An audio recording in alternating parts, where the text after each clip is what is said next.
Thank you so much for coming to Homework to hear us talk with the amazing artist Julian Chams. Julian I've known for many years, and I've seen his trajectory as an artist. Julian has had several solo shows in New York, Missouri, and his hometown of Barranquilla in Colombia. He did his BFA in Kansas City Art Institute, and so now we're here with his work that we want to discuss with you, basically, to see what your process is. All right, so first thing I was sort of thinking about was the first encounter that I had with your work. I think it was either at when you were doing something with Wade Hill.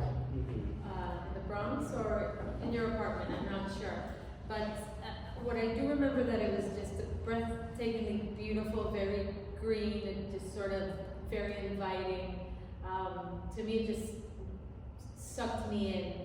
And once I started looking at it, I realized that there was like feces or some sort of animal in decay or a rat. Yes, most likely yes, a rat maybe. So I wanted you to talk to me a little bit about that. This was one of your initial works because I've known you for many years, but maybe you can talk to me a little bit about that process. So I am really interested in presenting the world as it is. Like I think I want to emphasize the beauty in nature. I want to see the world unfold in the way it is. So that's why, I guess, just to address directly the part that you're saying about those kind of grotesque or unappealing objects, I do kind of want to add that little trick at the end where it's very inviting and very appealing, but then it also includes the reality of decay and a little bit of that grossness that we all see, and I think we're going to talk about this a little later, but to include a little bit about how that it's about mortality. I don't want to get too into it, so I'm going to actually stop there before, because I think we're going to talk about this later. Yeah. All right, sure. So what is well, I definitely see that a recurring subject in your work is definitely nature, and I see that you use a lot of textiles. Is there a specific reason why you choose these things, or do you have a process to choose the objects Yeah, I work a lot from actually gathering material. So the gathering of material can be from taking pictures, which I end up picking mostly of the natural world because I like to find things that I find appealing but don't have a lot of context. I'm not really interested in I think this comes into the work, but it's not a social thing. So I'm attracted to nature just because it's so, in a way, it's abstract. It kind of relates to everything. It's universal. It's timeless, and so I gather photographs this way, and then in a similar manner, I gather materials like clothing that I've had or textiles that I've found, and then my process isn't really one of I get inspired by something and then I make something based on that. It's more collecting and then organizing that material and putting it together in a different way so that it shows a little bit of a new context for all these little bits and pieces that I've found around. And in a way, what I'm trying to do is find the meaning, or kind of define for myself what I have taken from the outside world. Like, why did I keep these socks, or why did I take a picture of all of this? And then I'm trying to put it all together to kind of make sense of what it was that attracted me to it in the first place. Okay.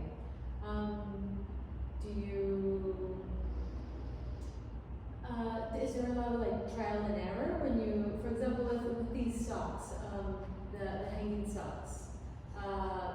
you just sort of, I mean, you just said, I'm just gonna make Right. these, or how do these came about? They're just so unusual.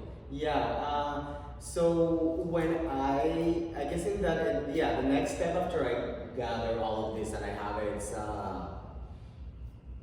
it's in a way a bit of a struggle. It's kind of a fight with what I have because I'm like, there's these socks and I want to do something with them. I want to give them like this other life, but then they just look too clean or too. I started step by step, not really knowing where I'm gonna go. So the first step with these was kind of I started cooking them. Well, okay, so I started dyeing them because I wanted them to be a little darker. So when I was using dye, you also have to use salt, and I don't like to read a lot of instructions about how to do things.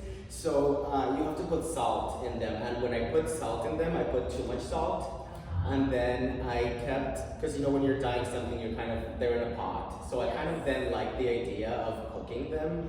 So I just kept, I left them there for longer. Even after the water was gone, the salt was there and it was creating this like weird patina, and they were kind of getting like crusty. And so in the part where the salt was staying, they started to burn. So that's how the holes came about? That's how the holes came about. So Okay. they were holes, and then I just, once I saw that, I started doing it more intentionally. And then I just saw the socks. They were empty, obviously, they didn't have anything else. And then I had to just go to a different step. I was like, I want the holes to be, I have a thing about images coming through holes for some reason. So then I was like, I'm gonna sew these images from the inside, and then I added wax to them just because I wanted them to be harder, and I wanted them to, I was like, how do I preserve these socks so that they become more of an object and maybe lose a little bit of their original context? Yeah. So, yeah, and then they have just different connotations that. Yeah, definitely. Well, what you know, when I first saw them, they sort of, first thing when I saw them in pictures, they reminded me of an ingredient that's very used in the country where I grew up, the Dominican Republic, which is yucca in English, yucca in Spanish, right? And I thought they looked great, but then I saw them in person, and it sort of transported me to my, you know, to this memory of when I was younger. I had this bizarre accident where I burnt my leg, and I was like 5, and it was a whole thing. I was out of school for a year. They had to do like these skin drafts. It was, you know, and these remind me so much of that, just because, for example, I'm not quite sure if you can see it in the video, but in this one, it sort of looks like, it sort of looks like burnt skin, you know, and like that layer of dermis under there. And I don't know, you know, I'm drawn to them, but I'm also a little disgusted by them. Yeah. But not in a negative way. No, that's okay. Yeah. Yeah. Yeah, I do like to work with things that are a little bit unappealing and a little bit gross. Yeah, it definitely sparks up a lot of emotion. But I like that, I like things that don't have a really super specific meaning. And I like, that's why my process is never really from it doesn't come from a specific idea that I want to convey.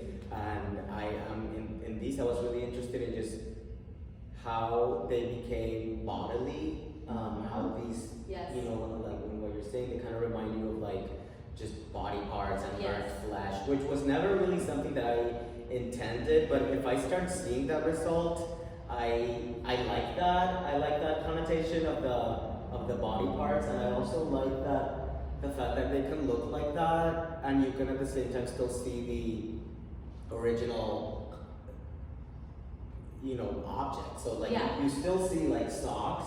Yes. And I guess you kind of cannot tell in a lot of them, but if you look closely, you can tell that these are also photos Yes. printed on fabric, and mostly photos of nature. Like the part that you're saying kind of looks like that flesh, like under the first layer. It's of skin. flowers. It's flowers, and it's like pretty stuff. Exactly, it's pretty stuff down there.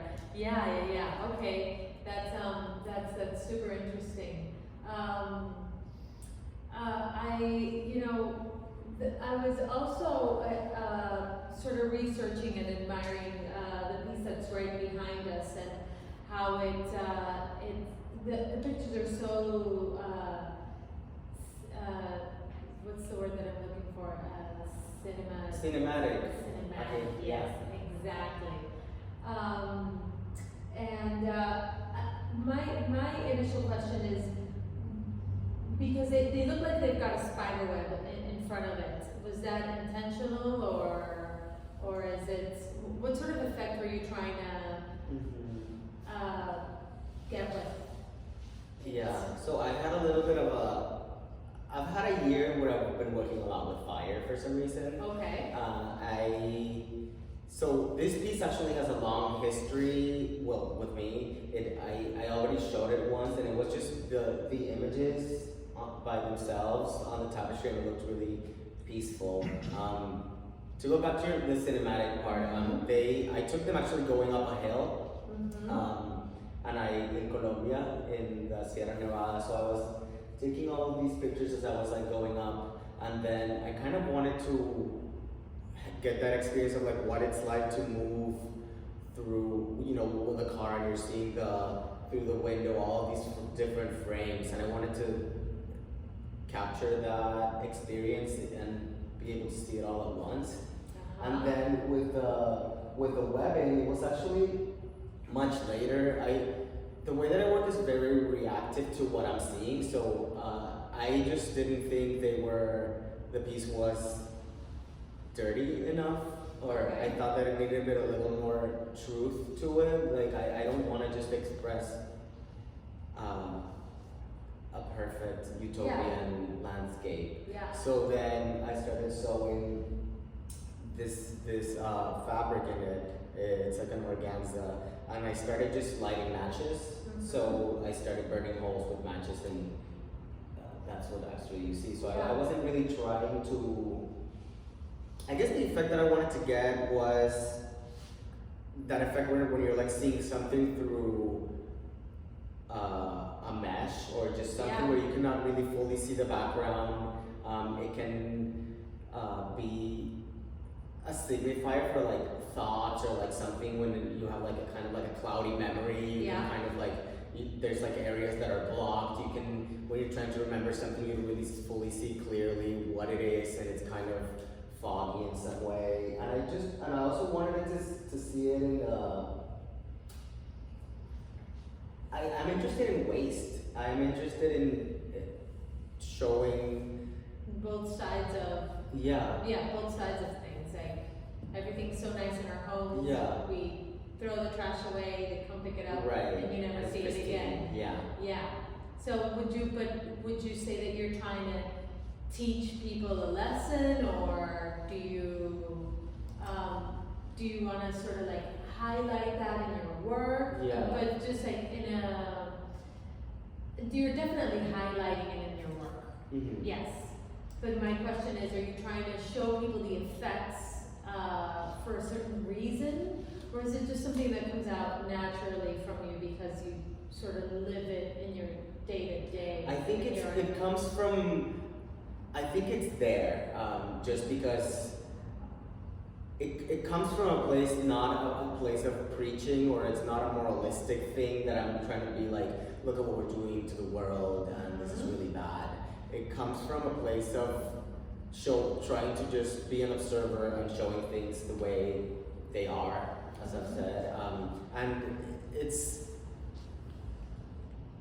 I still think it's beautiful. I think decay and destruction and all of that, it's still beautiful. Like burning all of that stuff, it's kind of like a violent act, and I'm trying to add some grit to the piece, but it doesn't really look that ugly to me. Like I think it's still very appealing and beautiful, and I am interested in,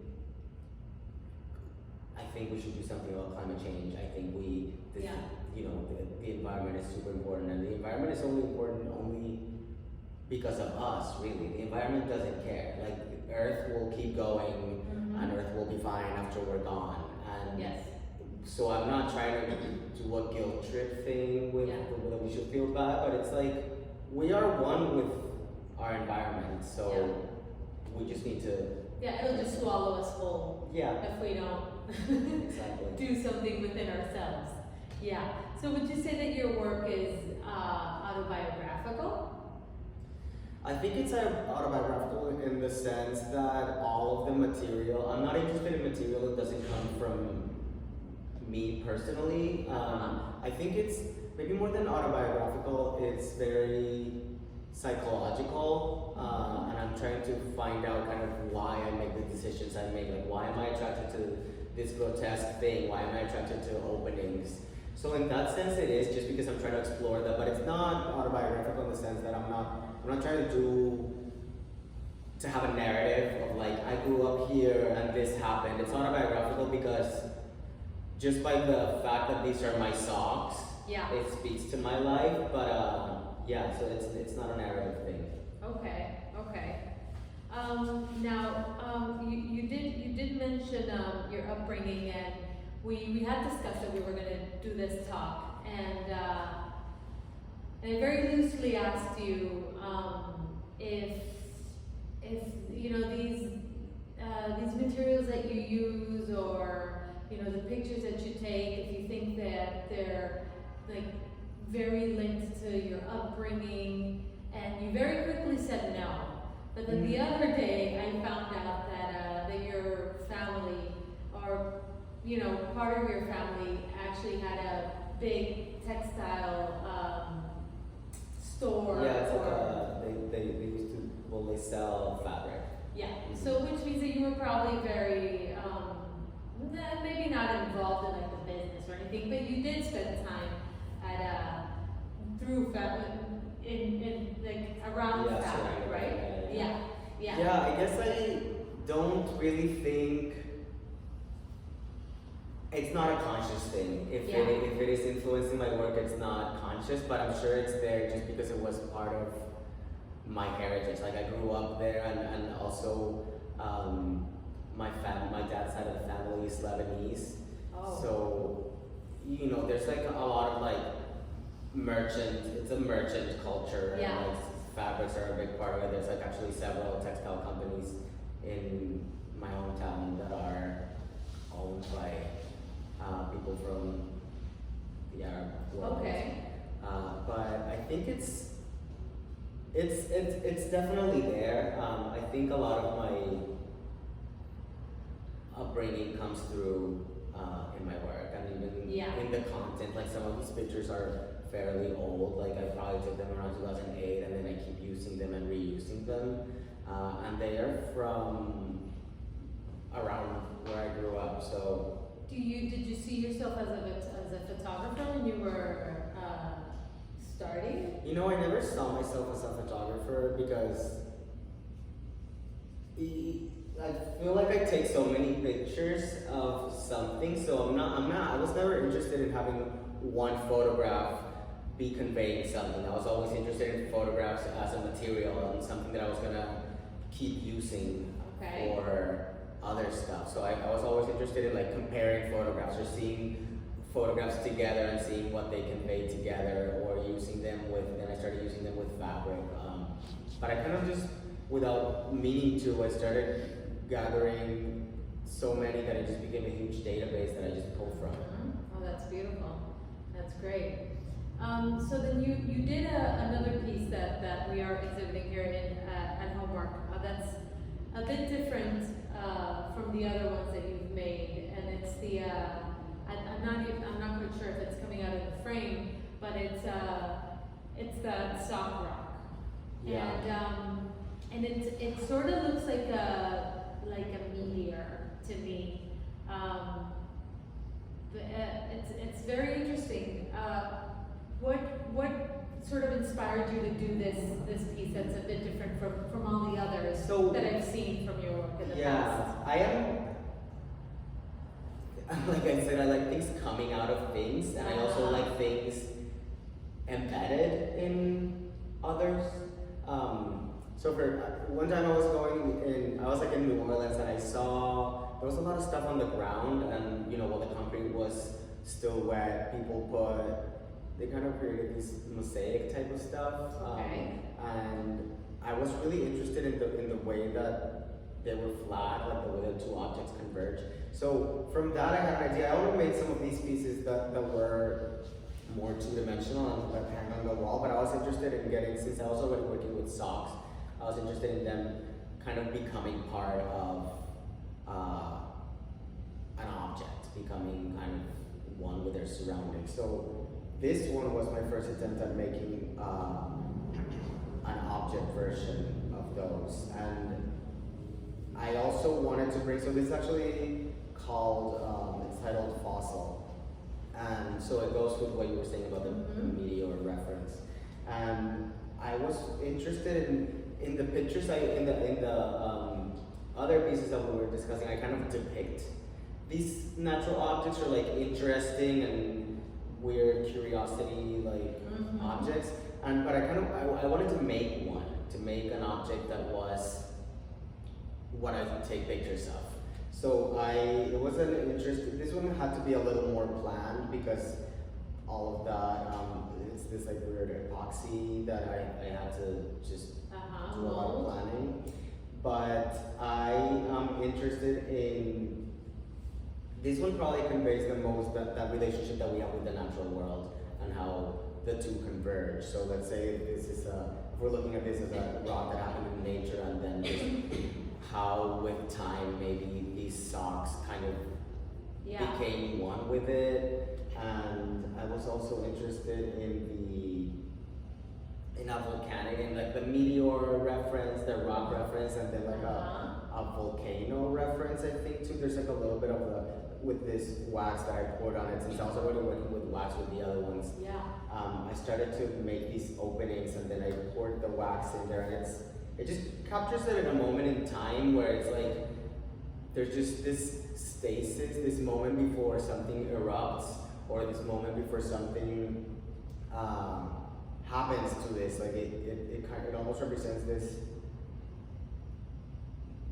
other time, like volcanoes just they don't go in our day-to-day like human lifetime. Something happens for much longer than that. So I wanted to add a little bit of that different timeline to it. Okay, that's cool. Did you add any metallic paint to it by any chance? I did. Yes, you did. It makes it shine. Yeah, well actually the actual rock part of it is not metallic, that's just acrylic paint, but the socks were, I did put a little bit of a bronze kind of color on them, and I guess it in a way it alludes to ruins. I guess I probably was influenced by, I went to Pompeii, and I saw like how in some parts of the insides of buildings there were a lot of golden or metallic things that also like they endured the passage of time, and they remain the same. So I was interested also in getting these to almost become fossilized or become antiquities. Yeah. So time is I feel like time is also something that I see very recurring in your work, with like earlier you mentioned about decay obviously comes with time, and just like the life process.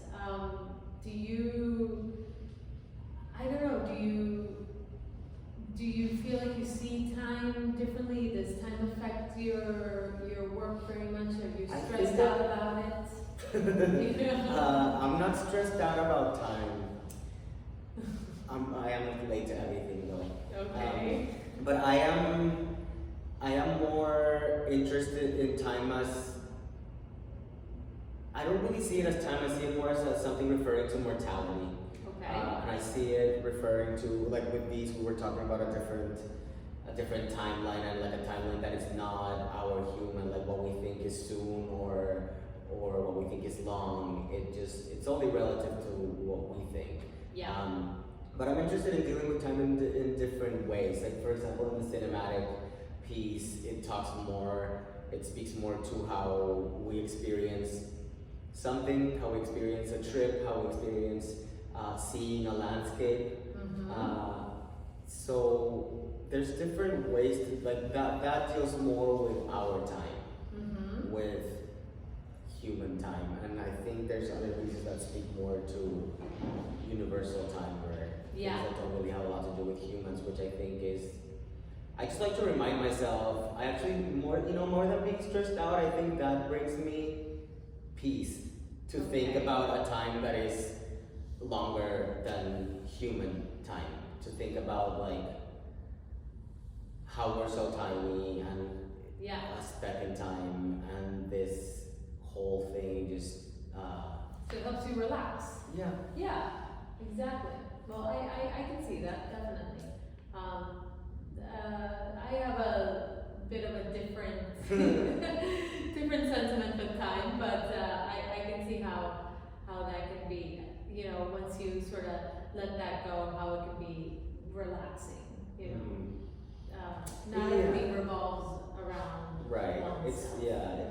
it brings me, more than relaxing, it just brings me stability and a sense of perspective. Okay. Yeah. Now,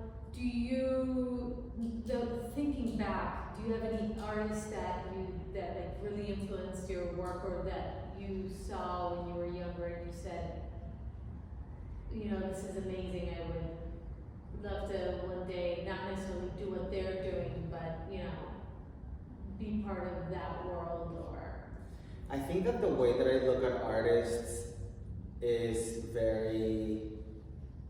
it goes with what I am interested in at the moment. I look at art in the same way that I look for things that I want to take pictures of.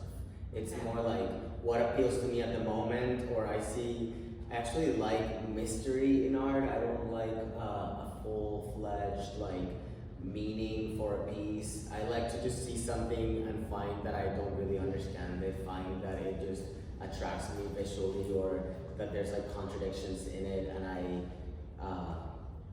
I follow that. But so I do have artists that I like at the moment, that I've liked in the past, and that probably influenced me. When I'm looking at body parts, I probably think of Paul Tech or Alina Shapolchenkov, or there's all these other people who work with disembodied human parts. I also think of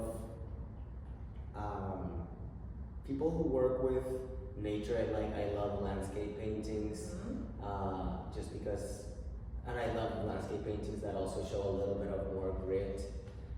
So I look at, I don't really have an idol that I was growing up looking at, but Okay, that's great. Let me see, what else, where do you see your work next? Is there anything that you'd like to explore? I think I really want to work in more large-scale installations. We kind of have a mini version of something like that, but I'd like to see a room filled with these hanging with a bunch of odd rocks on the ground and dim lighting. I've always been interested in having an immersive environment that you could walk into and just be like, where am I and what is all this weird stuff? Yes. And to find beauty and find things that are weird and just be kind of confused and really interested in. And sparking feelings in other humans. And contradiction, and just what am I looking at? This is disgusting, but kind of cool, or ugly, or beautiful. Definitely. Well, this is, I can definitely see it in this piece right here, because it sparks all of that in me because of the beautiful flowers, and then my past history that I'm bringing into it. Yeah. So I like that. I like that place of ambiguity of not knowing where, if there is a specific meaning or that it changes. Because the thing is, when I make work, I also want it to remain a mystery to me. Like I don't wanna be able. I don't wanna look at it in 5 years and be like, I was making this because I wanted to make this point. I want to look at it later and be like, this is now more related to a new feeling than that thing that I was thinking. I want to see it differently, so I want to leave it as pristine and just like ambiguous as possible. Yeah. Okay. Well, we're definitely very excited to see. Ideally, a room filled with these, and any other work that you come up with, because I think that your brain has a great balance of making things beautiful and also very grotesque. And we're very happy that we have you here showing your work and that we're able to work with you. It's really been an honor. I've been a big fan for many, many, many years. So I'm just excited to see what the future brings for you. Yeah, thank you so much. It was really nice showing with you guys and working together. Okay, thank you for talking to me. Yeah, thank you.